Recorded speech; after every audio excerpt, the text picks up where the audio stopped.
Il y a 50 ans, Javier Barajas quittait le Mexique pour rejoindre les États-Unis. Aujourd'hui, il porte fièrement à ses pieds des chaussures de la marque du candidat républicain Donald Trump.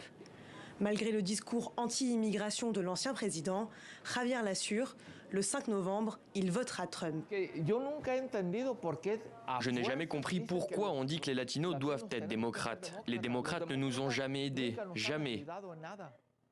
Quand est-ce qu'ils ont fait quelque chose pour nous? Jamais. Ce sont les républicains qui nous aident. Comme Javier, 36 millions de latino-américains sont appelés aux urnes pour élire le président des États-Unis. C'est 2 fois plus qu'il y a 20 ans. Un vote déterminant, d'autant plus dans le Nevada, l'un des États pivots de l'élection, où 1 électeur sur 5 est hispanique. Le 12 octobre dernier, Donald Trump tenait d'ailleurs un meeting à Las Vegas auprès des membres de la communauté latino de la ville. Vous savez, les hispaniques ont des qualités extraordinaires. On dit qu'on ne peut pas généraliser, mais je pense qu'on peut le faire. Ils ont un esprit d'entreprise formidable et ils ont une telle énergie. Si, historiquement, le vote latino se porte très largement sur le Parti démocrate, les républicains grignotent peu à peu des voix.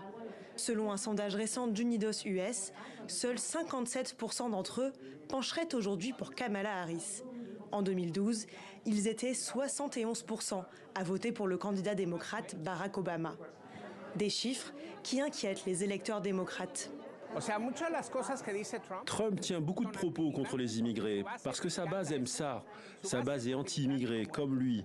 Malheureusement, certains latinos ne sont pas vraiment bien informés de ce qui se passe, de ce que Donald Trump représente et du danger qu'il représente pour les États-Unis. Une tendance qui s'explique par l'évolution démographique de cette communauté. La plupart d'entre eux sont désormais nés aux États-Unis et se disent plus préoccupés par les questions économiques que celles liées à l'immigration.